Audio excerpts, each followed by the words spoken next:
ನಮಸ್ಕಾರ ಸ್ನೇಹಿತರೆ. ಮಾರ್ಚ್ 20 ಭಾರತದ ಬಹುಜನ ಇತಿಹಾಸದಲ್ಲಿ ಸಾಮಾನ್ಯ ದಿನ ಅಲ್ಲ. ಇದು ಸುವರ್ಣಾಕ್ಷರಗಳಲ್ಲಿ ಬರೆಯಬೇಕಾದಂತಹ ದಿನ.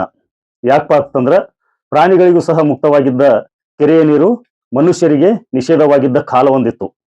99 ವರ್ಷಗಳ ಹಿಂದೆ ಸರಿಯಾಗಿ ಇದೇ ದಿನದಂದು ಒಬ್ಬ ಮಹಾಪುರುಷ ತನ್ನ ಸಾವಿರಾರು ಅನುಯಾಯಿಗಳೊಂದಿಗೆ ಸೇರಿ ಆ ಕೆರೆಯ ನೀರನ್ನು ಕುಡಿಯುವ ಮೂಲಕ ಶತಶತಮಾನಗಳಿಂದ ಚಾಲನೆಯಲ್ಲಿದ್ದ ಗುಲಾಮಗಿರಿ ಮತ್ತು ಅಸ್ಪೃಶ್ಯತೆಯ ಸಂಕೋಲೆಯನ್ನ ಮುರಿತಾರೆ. ಆ ಮಹಾಪುರುಷನೇ ಡಾಕ್ಟರ್ BR ಅಂಬೇಡ್ಕರ್. ಬನ್ನಿ, ಇವತ್ತಿನ ವಿಡಿಯೋದಲ್ಲಿ ನಾವು ಭಾರತದ ಮೊದಲ ಸಾಮೂಹಿಕ ನಾಗರಿಕ ಹಕ್ಕುಗಳ ಹೋರಾಟ ಅಂದರೆ ಮಹಾಡ್ ಸತ್ಯಾಗ್ರಹದ ಕಥೆಯನ್ನ ತಿಳಿಯೋಣ. ಮಾರ್ಚ್ 20, 1927 ಈ ದಿನದಂದು ಡಾಕ್ಟರ್ BR ಅಂಬೇಡ್ಕರ್ ಅವರು ನಡೆಸಿದ ಮಹಾಡ್ ಸತ್ಯಾಗ್ರಹ ಕೇವಲ ನೀರಿಗಾಗಿ ನಡೆದ ಹೋರಾಟ ಆಗಿರಲಿಲ್ಲ. ಅದು ಮನುಷ್ಯನ ಘನತೆ ಮತ್ತು ಸಮಾನತೆಗಾಗಿ ನಡೆದ ಹೋರಾಟವಾಗಿತ್ತು. ಮಹಾರಾಷ್ಟ್ರದ ರಾಯಗಢ ಜಿಲ್ಲೆಯ ಮಹಾಡ್ ಎಂಬಲ್ಲಿ ನಡೆದ ಈ ಸತ್ಯಾಗ್ರಹವನ್ನ ಚೌಡಾರ್ ಕೆರೆ ಸತ್ಯಾಗ್ರಹ ಎಂತಲೂ ಕರೆಯಲಾಗುತ್ತದೆ. ಈ ಹೋರಾಟದ ಹಿನ್ನೆಲೆಯನ್ನ ನೋಡುವುದಾದರೆ 1923ರಲ್ಲಿ ಬಾಂಬೆ ಶಾಸನ ಸಭೆಯಲ್ಲಿ SK ಬೋಳೆ ಅಂತಕ್ಕಂಥವರು ಒಂದು ನಿರ್ಣಯವನ್ನ ಮಂಡಿಸ್ತಾರೆ.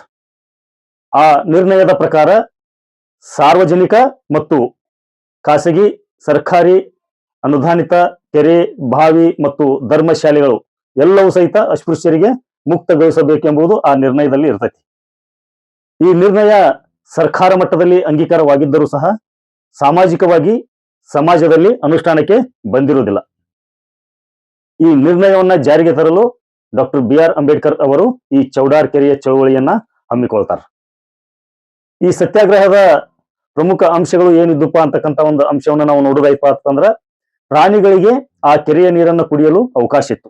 ಆದರೆ ಅಸ್ಪೃಶ್ಯರಿಗೆ ಅಸ್ಪೃಶ್ಯತೆಯ ಕಾರಣದಿಂದ ನೀರನ್ನ ನಿಷೇಧಿಸಲಾಗಿತ್ತು. ಇದನ್ನ ಡಾಕ್ಟರ್ BR ಅಂಬೇಡ್ಕರ್ ಅವರು ಮಾನವ ಹಕ್ಕುಗಳ ಉಲ್ಲಂಘನೆ ಅಂತೇಳಿ ಕರೆದರು. ಮಾರ್ಚ್ 20ರಂದು ತನ್ನ ಸಾವಿರಾರು ಜನರ ಸಮ್ಮುಖದಲ್ಲಿ ಡಾಕ್ಟರ್ BR ಅಂಬೇಡ್ಕರ್ ಅವರು ಚೌಡಾರ್ ಕೆರೆಯ ಮೆಟ್ಟಿಲುಗಳನ್ನ ಇಳಿದು ತಮ್ಮ ಬೊಗಸೆಯಿಂದ ನೀರನ್ನ ಕುಡಿಯುವ ಮೂಲಕ ಶತಶತಮಾನಗಳ ಕಾಲದ ಸಂಕೋಲೆಯನ್ನ ಮುರಿತಾರೆ. ನಂತರ ಜನರನ್ನು ಉದ್ದೇಶಿಸಿ ಅವರು ಹೇಳ್ತಾರೋ, ನಾವಿಲ್ಲಿ ಕುಡಿಯುವ ನೀರಿಗಾಗಿ ಬಂದಿಲ್ಲ, ನಾವು ಮನುಷ್ಯರು ಎಂದು ಸಾಬೀತುಪಡಿಸಲು ಬಂದಿದ್ದೇವೆ ಎಂದು ಅಂಬೇಡ್ಕರ್ ಅವರು ಆ ಸಂದರ್ಭದಲ್ಲಿ ಅಲ್ಲಿ ನೆರೆದಿದ್ದ ಜನರನ್ನ ಕುರಿತು ಹೇಳ್ತಾರೆ. ಹೀಗಾಗಿ ದಲಿತರು ನೀರು ಮುಟ್ಟಿದ್ದರಿಂದ ನೀರು ಮೈಲಿಗೆಯಾಯಿತು, ಕೆರೆ ಮೈಲಿಗೆಯಾಯಿತು ಎಂದು ಭಾವಿಸಿದ ಆ ಊರಿನ ಮೇಲ್ವರ್ಗದ ಜನರು ಕೆರೆಯನ್ನ ಶುದ್ಧೀಕರಿಸಲು ಪಂಚಗವ್ಯ ಅಂದರೆ ಹಸುವಿನ ಸೆಗಣಿ, ಮೂತ್ರ, ಹಾಲು, ಮೊಸರು ಮತ್ತು ತುಪ್ಪವನ್ನ ಬಳಸ್ತಾರೆ. ಇದು ಅಂದಿನ ಸಮಾಜದಲ್ಲಿದ್ದ ಕ್ರೂರ ಅಸಮಾನತೆಯನ್ನ ಎತ್ತಿ ತೋರಿಸ್ತೈತಿ. ನಂತರ ಮಹಾಡ್ನ ಸ್ಥಳೀಯ ಮೇಲ್ಜಾತಿಯ ಜನರು ಚೌಡಾರ್ ಕೆರೆಯು ಖಾಸಗಿ ಸ್ವತ್ತು ಎಂದು ಪ್ರತಿಪಾದಿಸಿ ಡಾಕ್ಟರ್ BR ಅಂಬೇಡ್ಕರ್ ಮತ್ತು ಅವರ ಅನುಯಾಯಿಗಳ ವಿರುದ್ಧ ನ್ಯಾಯಾಲಯದಲ್ಲಿ ಒಂದು ಮೊಕದ್ದಮೆಯನ್ನ ಹೂಡ್ತಾರೆ. ಈ ಕೆರೆಯನ್ನು ಅಸ್ಪೃಶ್ಯರು ಯಾವುದೇ ಕಾರಣಕ್ಕೂ ಬಳಸಬಾರದೆಂದು ತಡೆಯಾಜ್ಞೆಯನ್ನ ತರಲು ಪ್ರಯತ್ನ ಪಡ್ತಾರೆ. ಮುಂದೆ ನ್ಯಾಯಾಲಯದಲ್ಲಿ ಈ ವಿಷಯದ ಕುರಿತು ಸುದೀರ್ಘವಾದ ಕಾನೂನು ಹೋರಾಟಗಳು ನಡೀತಾವು. ಸುಮಾರು 10 ವರ್ಷಗಳ ಕಾಲ ನಡೆದ ಈ ಸುದೀರ್ಘ ಕಾನೂನು ಹೋರಾಟವು ಅಂತಿಮವಾಗಿ ಮಾರ್ಚ್ 16, 1937ರಂದು ಅಂತ್ಯಗೊಂಡಿತು. ಬಾಂಬೆ ಹೈಕೋರ್ಟ್ ಕೆಲವೊಂದು ಅಂಶಗಳನ್ನ ತಿಳಿಸುವುದರ ಮೂಲಕ ಅಂಬೇಡ್ಕರ್ ಅವರ ಹೋರಾಟದ ಪರವಾಗಿ ತನ್ನ ತೀರ್ಪನ್ನ ನೀಡ್ತೈತಿ. ಚೌಡಾರ್ ಕೆರೆಯು ಸಾರ್ವಜನಿಕ ಆಸ್ತಿಯಾಗಿದ್ದು ಇಲ್ಲಿ ನೀರು ಕುಡಿಯುವ ಹಕ್ಕು ಪ್ರತಿಯೊಬ್ಬ ನಾಗರಿಕನಿಗೂ ಇದೆ ಅಂಥೇಳಿ ನ್ಯಾಯಾಲಯ ತನ್ನ ನಿರ್ಧಾರವನ್ನ ಸ್ಪಷ್ಟಪಡಿಸ್ತೈತಿ. ಜಾತಿಯ ಆಧಾರದ ಮೇಲೆ ಸಾರ್ವಜನಿಕ ಸೌಲಭ್ಯಗಳಿಂದ ಯಾರನ್ನೂ ವಂಚಿಸುವಂತಿಲ್ಲ ಎಂದು ತೀರ್ಪು ನೀಡುವ ಮೂಲಕ ಅಸ್ಪೃಶ್ಯತೆಯ ವಿರುದ್ಧವೂ ಸಹ ಕಾನೂನಿನ ಚಾಟಿಯನ್ನ ಬಾಂಬೆ ಹೈಕೋರ್ಟ್ ಬೀಸ್ತೈತಿ. ಡಾಕ್ಟರ್ BR ಅಂಬೇಡ್ಕರ್ ಅವರು ಈ ಹೋರಾಟವನ್ನ ಫ್ರೆಂಚ್ ಕ್ರಾಂತಿಗೆ ಹೋಲಿಸ್ತಾರೆ. ಚೌಡಾರ್ ಕೆರೆಯ ಹೋರಾಟ ಏನೈತಲ್ಲ, ಈ ಹೋರಾಟವನ್ನ ಅಂಬೇಡ್ಕರ್ ಅವರು ಫ್ರೆಂಚ್ ಕ್ರಾಂತಿಗೆ ಹೋಲಿಸ್ತಾರೆ.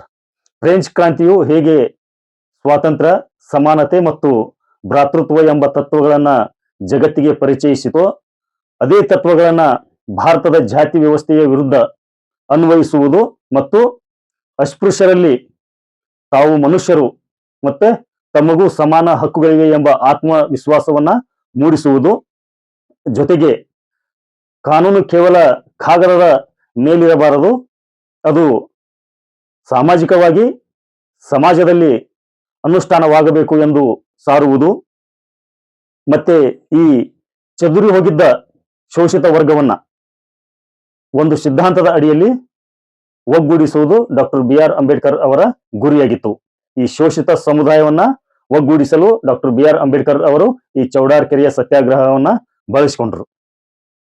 ಹೀಗಾಗಿ ಭಾರತ ಸರ್ಕಾರವು ಸಹ ಈ ದಿನದ ಮಹತ್ವವನ್ನ ಸ್ಮರಿಸುವ ಸಲುವಾಗಿ ಈ ದಿನವನ್ನ ಸಾಮಾಜಿಕ ಸಬಲೀಕರಣ ದಿನ ಎಂದು ಘೋಷಣೆ ಮಾಡೈತಿ.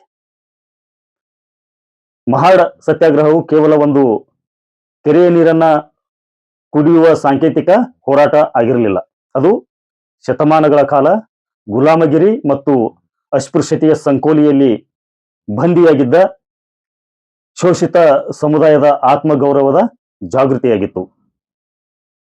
ಡಾಕ್ಟರ್ ಬಿ.ಆರ್. ಅಂಬೇಡ್ಕರ್ ಅವರು ಅಂದು ಮಾಡಿದ ಆ ನೀರಿನ ಹೋರಾಟ ಭಾರತದ ಸಾಮಾಜಿಕ ವ್ಯವಸ್ಥೆಯಲ್ಲಿ ಸಮಾನತೆಯ ಅಲೆಗಳನ್ನ ಎಬ್ಬಿಸಿತು.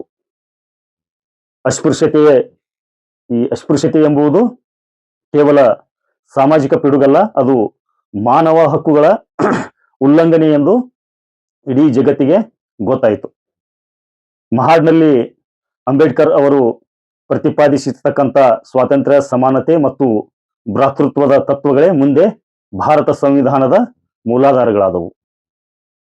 ಈ ಚೌಡಾರ್ ಕೆರೆಯ ಹೋರಾಟವು ಶೋಷಿತ ವರ್ಗದ ಜನರಲ್ಲಿ ನಾವು ಮನುಷ್ಯರು, ನಮಗೂ ಹಕ್ಕುಗಳಿವೆ ಎಂಬ ದೃಢವಾದ ಆತ್ಮವಿಶ್ವಾಸವನ್ನ ಬಿತ್ತಿತು.